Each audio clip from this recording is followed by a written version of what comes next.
Bill Jones graduated in May from Virginia Tech as a chemical engineering major.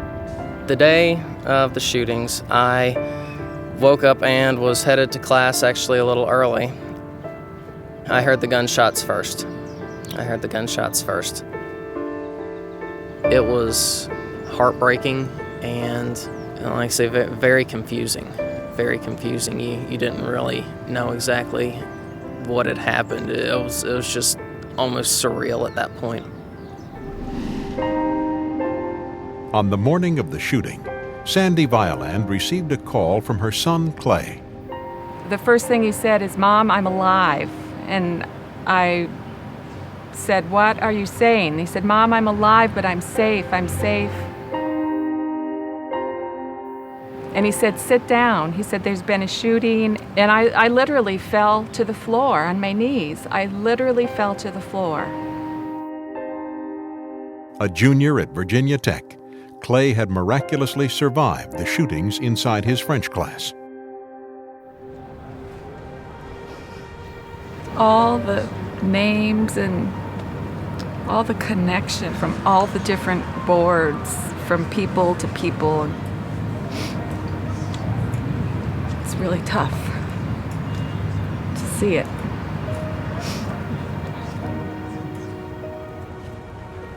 Bill Jones lost one classmate and another close personal friend in the shooting. I mean, obviously, it's going to affect us. I mean, like, as I said, there's a girl in my graduating class who was killed. You know, it's going to be tough when, you know, we go to walk the stage and she's not up there. Or it's you know, not going to be easy knowing that Brian should have been there getting his diploma.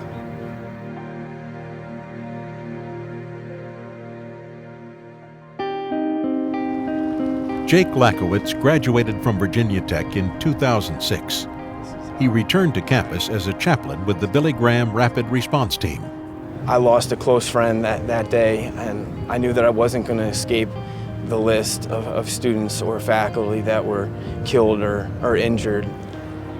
As a Hokie and alum of 2006, it was so devastating to hear the news, and you kind of start to insist that you're going to go and be a part of the ministry here. There isn't really a whole lot that I bring to the table of myself, but the Lord really has made it apparent that my ministry was just being able to sit and listen while people want to talk. In those relationships and those contacts, I get an opportunity just to sit and listen to deep things about people's hearts.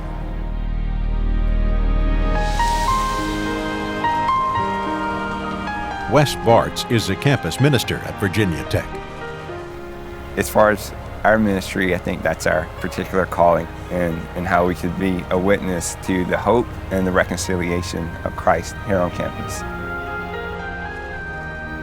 A lot of people are like, where is God in this? And I think they take their eyes from the situation a little too quickly, because if you keep watching, you see God at work comforting us, using his body to remind us of his love, his constant faithfulness, and the hope that we have in the resurrection of Jesus Christ. For I know the plans that I have for you, declares the Lord, plans for welfare and not for calamity, to give you a future and a hope. Then you will call upon me and come and pray to me, and I will listen to you.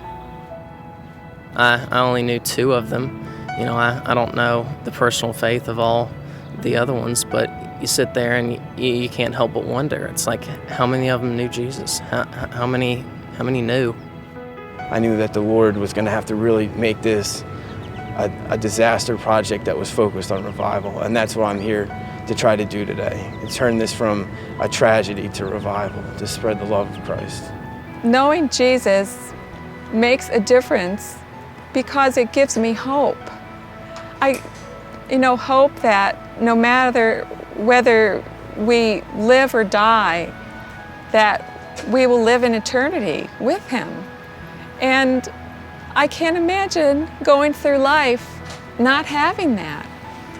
And with all the horrible things that happen in the world, not only here at Virginia Tech, but all over the world, I mean, we have to believe that there's another place for all of us. We know the hope in life after death. You know, we know the hope in eternal life with Christ, and that because Christ was crucified and was resurrected, we share in that hope of our own resurrection in Jesus Christ.